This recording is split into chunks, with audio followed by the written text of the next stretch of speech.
السلام علیکم ورحمۃ اللہ وبرکاتہ۔ الحمد للہ رب العالمین، والصلاة والسلام علی اشرف الانبیاء والمرسلین، سیدنا ونبینا ومولانا محمد وعلی آلہ الطیبین الطاہرین وأصحابه الأكرمين أجمعين وعلى من أحبهم وتبعهم بإحسان أجمعين إلى يوم الدين، أما بعد، فأعوذ بالله من الشيطان الرجيم، بسم الله الرحمن الرحيم، إن أريد إلا الإصلاح ما استطعت، صدق الله العظيم.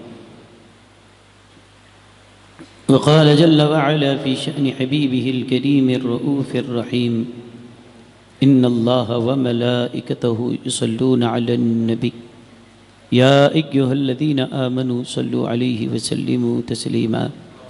اللهم صل على سيدنا محمد طب القلوب ودوائها وعافية الأبدان وشفائها ونور الأبصار وضيائها وعلى آله وأصحابه وبارک وسلم تسلیما کثیرا کثیرا.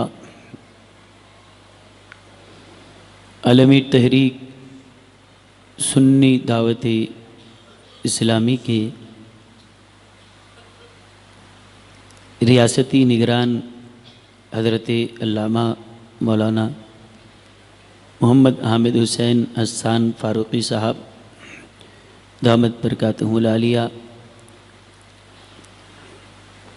مولانا محمد عرفان قادری صاحب حفظہ اللہ، مولانا مفتی عبدالعزیز صاحب حفظہ اللہ، مولانا عتیق نوری صاحب حفظہ اللہ، مبلغین سنی دعوت اسلامی اور دیگر تشریف فرما یہاں مبلغین نعت خواں حضرات، مکرم حاضرین، مسجد احاطہ کی انتظامی کمیٹی کے ذمہ داران، پس پردہ سننے والی عزت مآب مائیں اور بہنیں، اللہ تعالیٰ کا کرم ہے کہ آج بہت سے لوگ جو لہو و لعب، کھیل کود میں اور غیروں کے طرز کے مطابق جشن میں مصروف ہیں، اور آپ یہاں خدا کے گھر میں بیٹھ کر اپنی آخرت کو سنوارنے میں لگے ہیں۔ ہاں، آسمان سے فرشتے یہ دونوں منظر دیکھ رہے ہیں، دنیاوی جشن بھی دیکھ رہے ہیں اور عاشقوں کی لگن بھی دیکھ رہے ہیں۔ اپنے آپ کو برائیوں سے بچانے، اپنی قوم کو برائی کے دلدل سے دور رکھنے کے لیے جو نباز علماء اور ہمدردان قوم ملت کوششیں کر رہے ہیں، اللہ تعالیٰ ان کی کوششوں کو ثمر آور بنائے۔ آئیے اپنے تقریر کے آغاز سے پہلے بارگاہ رسول مقبول صلی اللہ علیہ وسلم میں 3 بار درود پاک کا نذرانہ پیش کریں۔ پڑھیں اللہم صلی علی سیدنا محمد وعلی آلہ وصحبہ افضل صلواتک وعدد معلوماتک وبارک وسلم۔ اللہم صلی علی سیدنا محمد وعلی آلہ وصحبہ افضل صلواتک وعدد معلوماتک وبارک وسلم۔ اللہم صلی علی سیدنا محمد وعلی آلہ وصحبہ افضل صلواتک وعدد معلوماتک وبارک وسلم۔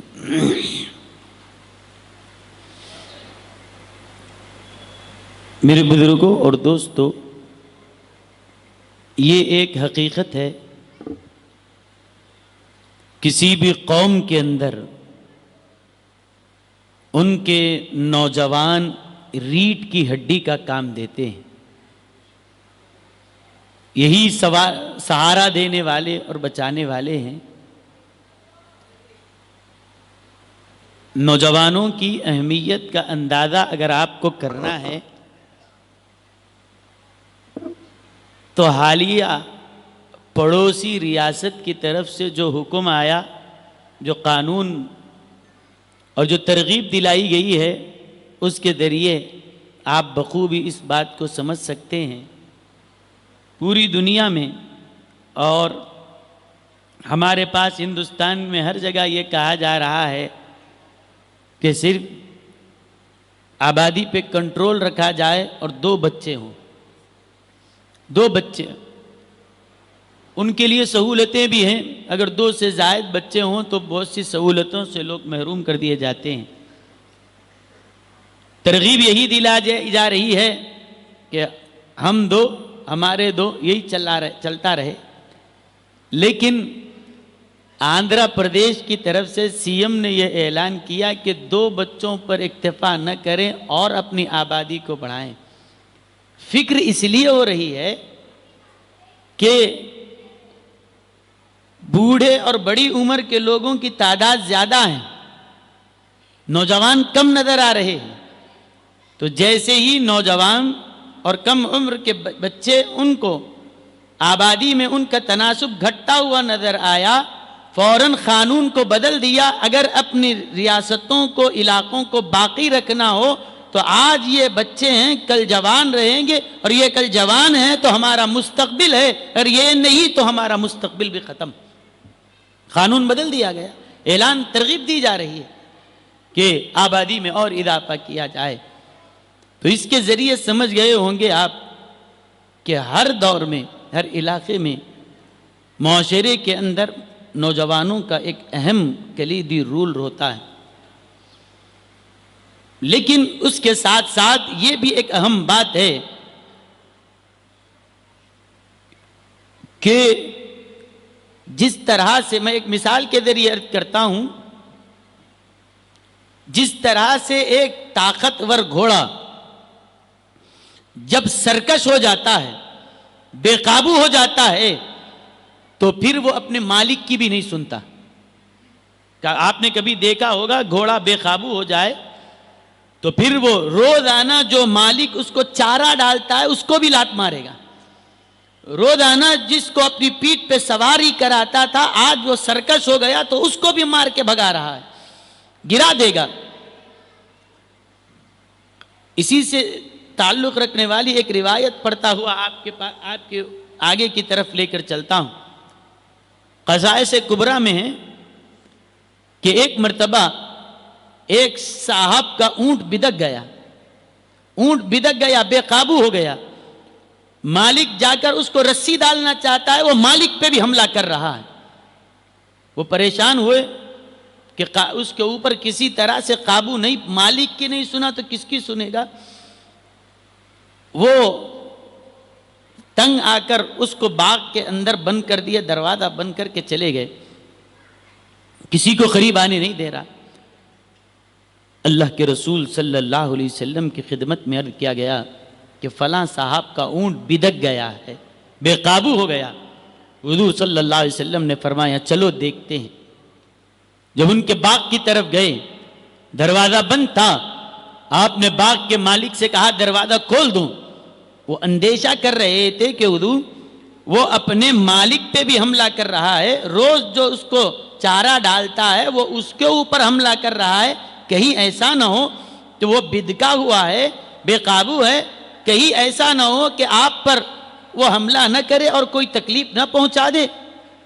حضور صلی اللہ علیہ وسلم نے فرمایا دروازہ کھولو، تم سمجھتے ہو کہ اونٹ بدکا ہوا ہے، بے قابو ہے، قسم اس ذات کی جس کے قبضے میں میری جان ہے، ایک اونٹ ہی نہیں، کائنات کا ذرہ ذرہ یہ جانتا اور پہچانتا ہے کہ میں اللہ کا رسول ہوں۔ اونٹ بے عقل ہے، بے زبان ہے، لیکن ان بے عقلوں کو بھی اللہ نے اتنی عقل دی ہے کہ نبی کون ہے، غیر نبی کون ہے، وہ اس کو بھی پہچانتا ہے۔ اس کو اللہ نے عرفان دیا ہے، یہ پہچان دی ہے۔ تو اس کے بعد اور عجیب قوم ہے آج کی کہ ایک جانور جو بے عقل ہے وہ نبی اور غیر نبی میں فرق کر رہا ہے. پتا ہے کہ عام آدمی عام ہوتا ہے، پیغمبر پیغمبر ہوتے ہیں، اور یہ کون سے عقل مند لوگ آ گئے ہیں جو یہ کہتے ہیں نبی ہو کہ امتی ہو سب کے سب بشر ہماری طرح بشر سب ایک جیسے ہوتے ہیں. یہاں تو یہ کہا جا رہا ہے عقل رکھ کے تم ایسے غیر عاقلوں کی بات کر رہے ہو. وہ اونٹ کو عقل نہیں ہے، پھر بھی اللہ کے حبیب فرماتے ہیں عقل نہیں ہے، لیکن اتنی عقل تو اللہ نے اس کو دی ہے کہ پیغمبر کو دیکھ کر سمجھ جاتا ہے کہ عام انسان نہیں، یہ اللہ کے رسول ہیں، خدا کے محبوب ہیں. سبحان اللہ سبحان اللہ سبحان اللہ. کہا دروازہ کھول دو.